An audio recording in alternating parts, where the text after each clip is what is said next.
বলেন, আপনিই বলেন।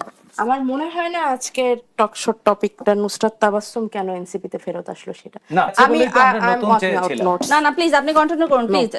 নুসরাত তাবাসসুম আপনি আপনার বক্তব্য শেষ করুন প্লিজ। এভাবে হয় না প্লিজ, ইটস ভেরি এমবারেসিং, আমরা ওনাকে শুনে নেই, ইটস ভেরি ব্যাড। আমি কন্টিনিউ করতে পারবো না। তাকে অনেক সময় মনেই হতো না যে সে নারী না পুরুষ। আমরা যে তেজ দেখেছিলাম, আমরা মনে করেছিলাম যে এটা আর একটা বারুদ আসছে। তাবাসসুমকে আমিও দেখেছি, আপনার মতো আমিও দেখেছি অনেক আন্দোলনের সামনে থেকে। তাকে অনেক সময় মনেই হতো না যে সে নারী না পুরুষ। তাকে মনেই হতো যে সে এক টুকরো অগ্নিকুণ্ড। হ্যাঁ, সেই বিদ্রোহী ছিলেন এবং তার মধ্যে অভিমানও ছিল। তিনি অভিমান করে একটা সময় রাজনীতি থেকে কিছুদিনের জন্য একলা হয়ে গিয়েছিলেন। হ্যাঁ, বললেন না যে আপোষ করেননি, কিন্তু আপোষ করেই উনি আবারও ফিরেছেন। ওনার যে সেই পূর্বের চেহারা, ওনার মধ্যে যে ইন্টিগ্রিটি, সেটাই আমি বললাম যে ক্যারিশমাটা আমরা দেখতে পারবো কিনা, বা যে কারিশমা আমরা এটা প্রত্যাশা আলোচিত হয়ে যাচ্ছে সাইদ ভাই। বিষয়টা হচ্ছে আমি 15 দিনের জন্য নিষ্ক্রিয় ছিলাম। একটু শেষ করি, আপনার প্রতি সম্মান রেখেই বলছি মাননীয় সাংসদ।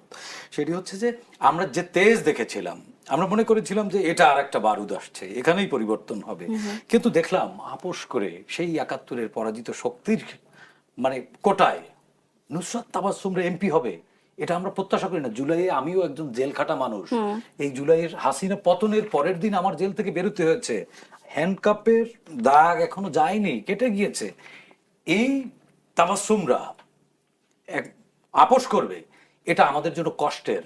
লজ্জা না হয় না? এবং তাবাসসুমও কিন্তু হচ্ছে 2018 সালে ক্ষমতাসীন ছাত্র সংগঠনের প্রতিবাদ করতে গিয়ে নির্যাতনের শিকার হয়েছেন। আমি তো তার প্রতি বললাম যে এই তাবাসসুম পারে না এটা করতে। এই তাবাসসুম আপোষ করতে পারে না, কারণ এই তাবাসসুম ছিল অগ্নিকুণ্ড ছিল। এই তাবাসসুমকে ফুঁসে উঠতে দেখেছি। আপনি বলছেন না 18 কোটা বিরোধী আন্দোলন, ভেরি ডিস্টার্বিং। এখানে স্লটে বাইরে কথা বলতে না দিলে তো প্রবলেমে দাঁড়াবে মনে হয়। তো সেই জায়গায় 71-এর পরাজিত শক্তির সাথে আমি কন্টিনিউ করতে পারবো না। নুসরাত তাবাসসুম এমপি, আপনি এবার বলুন প্লিজ। প্রথমত, আমি 15 দিনের জন্য নিষ্ক্রিয় ছিলাম দলীয় কার্যক্রম থেকে। রাজনীতি থেকে আমি একদিনের জন্য নিষ্ক্রিয় থাকিনি।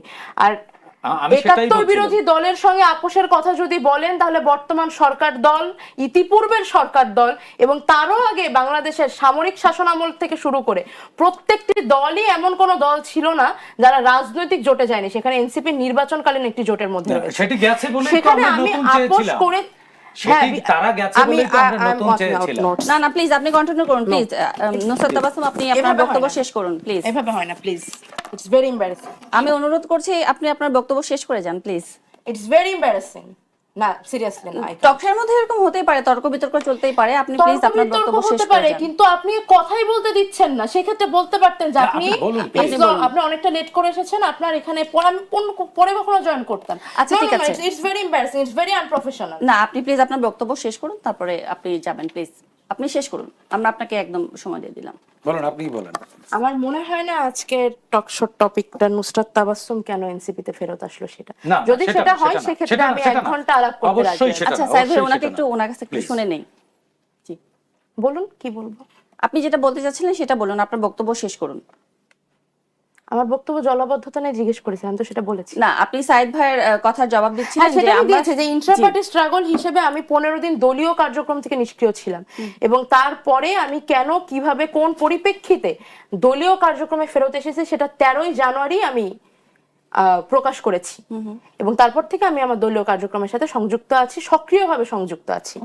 আর 11 দলীয় জোট নিয়ে আমার যে নিষ্ক্রিয় থাকা বা আমার যে জবাবদিহিতা করা, আমি কোন প্রেক্ষিতে নিষ্ক্রিয় হলাম, কোন প্রেক্ষিতে সক্রিয় হলাম, সেটা একান্তই আমার দলীয় ফোরামের ভেতরের বক্তব্য। রাজনীতি থেকে, জাতীয় রাজনীতি থেকে আমি যোগ দেওয়ার পর থেকে একদিনের জন্য কখনো বিরত থাকিনি। আর এই যদি বক্তব্য থাকে জামাত ইসলামের সাথে জোট করার বিষয়টাতে, এটা 11 দলীয় জোট। এখানে আরো 9টি দল রয়েছে এনসিপি এবং জামাত ব্যতীত। এই 11 দলীয় জোটের মধ্যে যদি জামাত ইসলামীকে নিয়ে ইস্যু হয়ে থাকে, জামাত ইসলামীর সঙ্গে রাজনৈতিক জোট করে করে ক্ষমতায় যাওয়ার ইতিহাস বাংলাদেশের অলমোস্ট প্রত্যেকটি বড় বড় রাজনৈতিক দলের রয়েছে। সেখানে এনসিপি শুধুমাত্র একটি নির্বাচনী জোটে রয়েছে এবং সংসদের যদি সংসদীয় ভূমিকা আমরা এখানে দেখতে চাই তাহলে 11 দলীয় জোটের যতজন এমপি তারা প্রত্যেকেই নিজ নিজ দলীয় এজেন্ডা নিয়েই সেখানে কথা বলে, নিজ নিজ দলীয় ইশতেহার নিয়েই সেখানে কথা বলে। আমি মনে করি না এখানে প্রভাবিত হওয়ার কিংবা পকেটগ্রস্ত হয়ে যাওয়ার মতো কোনো বিষয় এখন পর্যন্ত জনগণ দেখতে পাচ্ছে। যদি জনগণের এমন আশঙ্কা থাকতো তাহলে বর্তমানে এই জোট প্রধান বিরোধী জোট হিসেবে সংসদে থাকতো না।